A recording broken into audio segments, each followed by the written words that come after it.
So hello, everyone. My name is Craig Altemose. I'm the Executive Director of 350 Mass Action, and I'm delighted to be stepping in as host here as I'm introducing and interviewing Anna Callahan, who has an announcement to our listeners to make today. Anna, do you want to share the big news with folks? Sure. I am running for state representative in the 34th Middlesex district, which is part Somerville and part Medford. Which is super exciting, and as you know, and as folks can hopefully imagine, I am very proud and excited to be supporting Anna in this race. And obviously, Anna, running for office, it takes a lot. Like, it's a big commitment, it's a big step. You're really putting yourself out there, and it's not for everyone. So what is it that drove you to want to take this big step and run for office? Yeah, there is something that someone I highly respect said to me a few years ago that really drives everything that I have done for the last few years. She says, if they have the money and we have the people, we cannot win by preaching to the choir.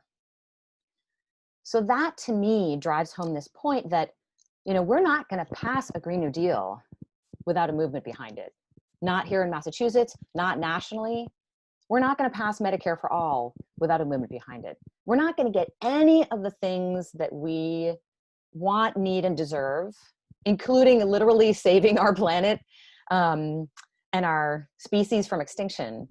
Like, we are not going to get those things unless we really bring more people, like a lot more people, into the political process. So I've been spending my last 4 years training people in kind of a different model of political organizing that, elects slates of progressives to city councils while building a movement on the ground to support those people. And I just concluded that, it's about time for me to step in and do the candidates part of that. Mm. Can you tell us more about that model, and what motivated? I guess you talked about motivation, but how is it structured, and how is it effective? Yeah, so the model is really quite different from what most people around the country are currently doing, and we got this. So I started this organization 4 years ago, 3.5 years ago, called the Incorruptibles, and that's what we've been doing. We've been training people around the country in this model. So the difference between the two models is, here's the old model, probably sound kind of familiar.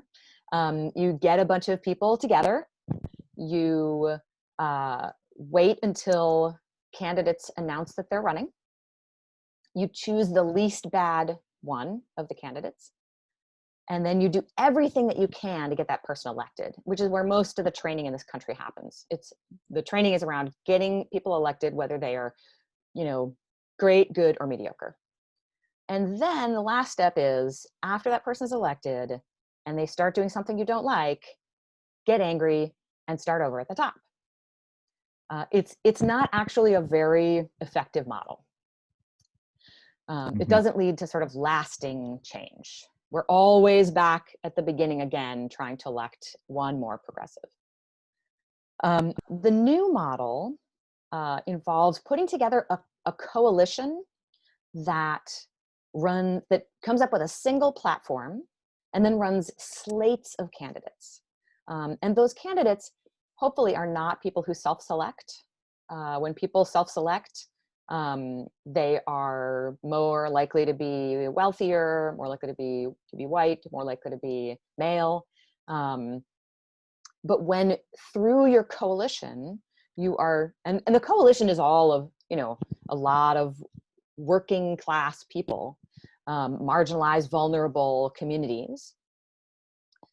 And when you work through that coalition to bring people, to sort of train people up to be candidates, to encourage people to be candidates who might never have thought of being a candidate, then you get a much better diversity of candidates who's more likely to maintain those ties. And then once you run these slates of candidates on a single platform, once they get elected, And this part is really, really different. Everybody talks about holding representatives accountable, and that is an antagonistic relationship.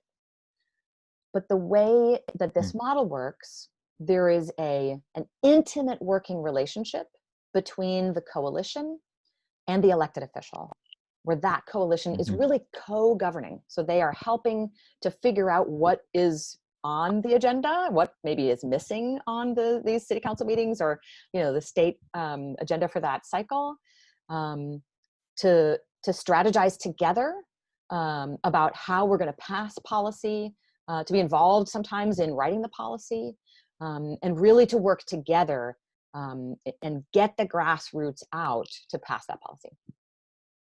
Yeah, it's a really exciting model. How did you come up? How did you discover that, or create that, or what led to that? I did not create it. So, I had the great fortune of working with Gail McLaughlin, who was the mayor of Richmond, California. And in Richmond, the town of Richmond really had been owned by Chevron for 100 years, to the point that Chevron actually had a desk inside City Hall. And they would pay off every single politician, right? They would, and by pay off, they're donating to their campaign, right?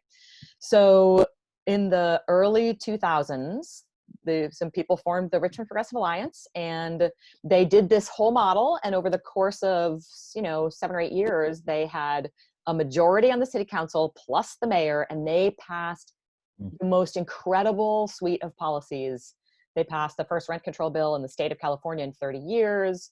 They reduced the homicide rate from the second highest homicide rate in the country. They reduced it by 75%. They got $100 million in new taxes from Chevron. I mean, I could go on and on. There's like some amazing, amazing things that they continue to do, right? They're still in power. So that does not change. They are still there. They have a strong coalition. And so I got to work with them. I also worked with Jane McAlevey, who is such a powerhouse. She's one of the most successful union organizers in the last 40 or 50 years. She gets 95% participation in the unions where she organizes, and it's not because everybody there is pro-union. It is because she does the really hard work of convincing people to join the struggle. And she has done it thousands of times. She has perfected this, the sort of convincing conversation, this long relationship where in the end, those people join the struggle. And so I got to incorporate her ideas. She's the one who said, if they have the money we have the people, we'll never win by preaching to the choir. So she has really proven that herself hundreds of times, and gotten, the unions she works with get amazing wins. Awesome. So tell us why does Massachusetts and the Massachusetts State House specifically need this type of model? Yes. So a lot of people who have listened to this podcast will have heard this many times. In Massachusetts, there is a combination of a set of rules, financial incentives, and a culture that basically puts all power in the hands of the speaker.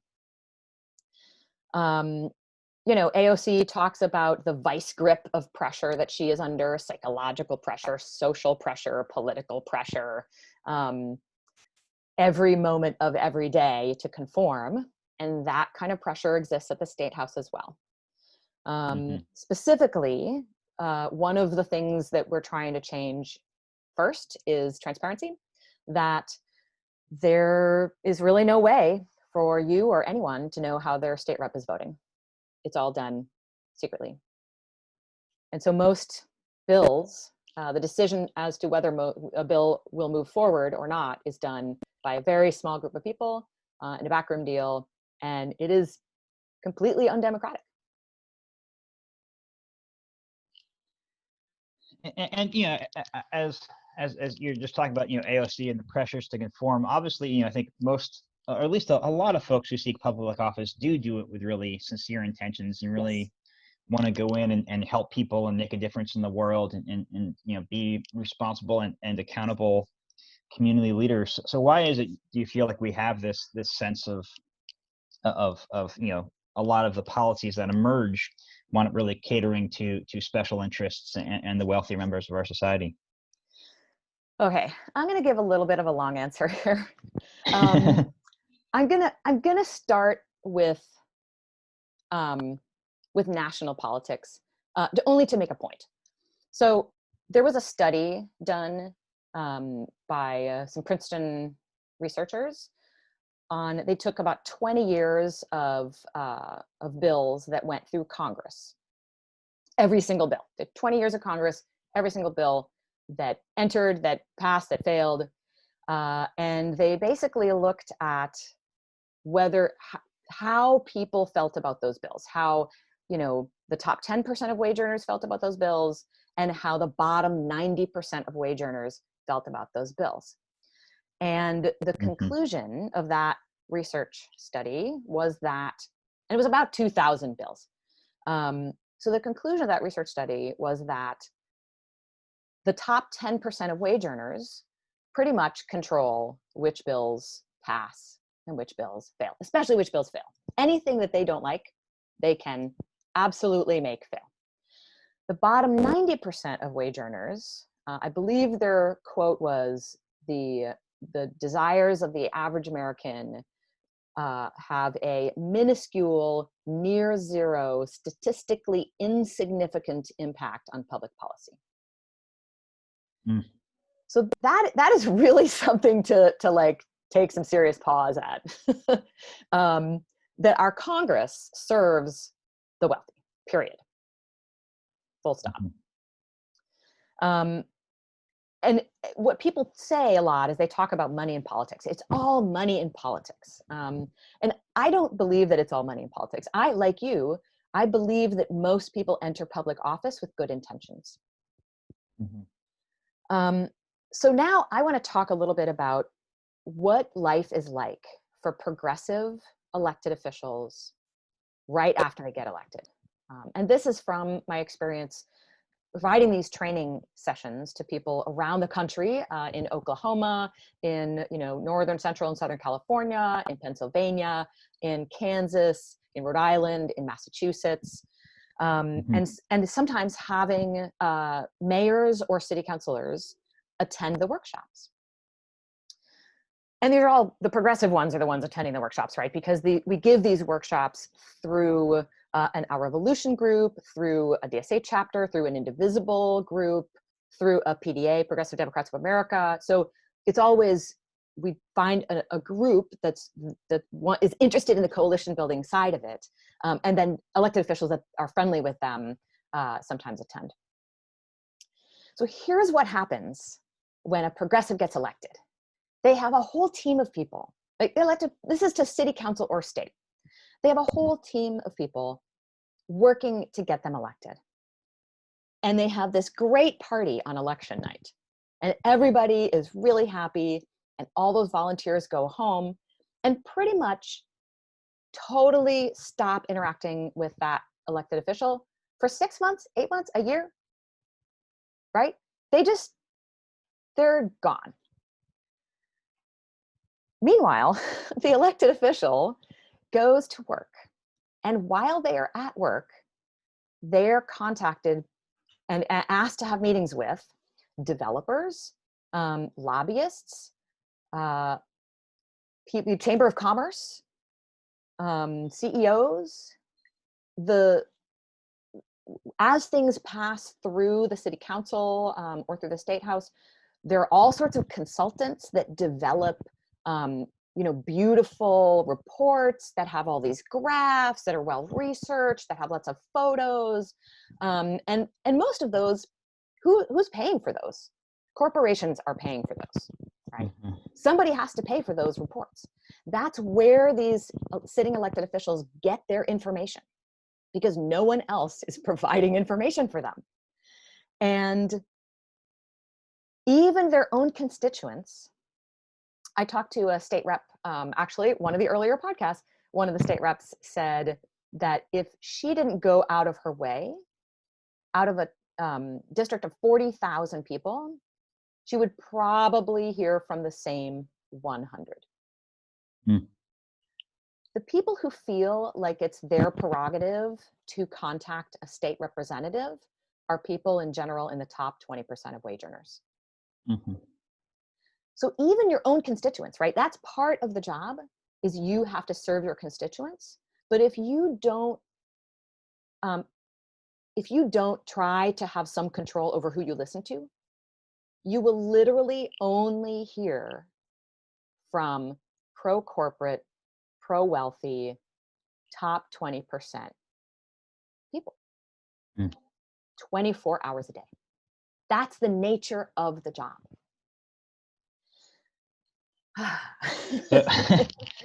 And so let's flash forward,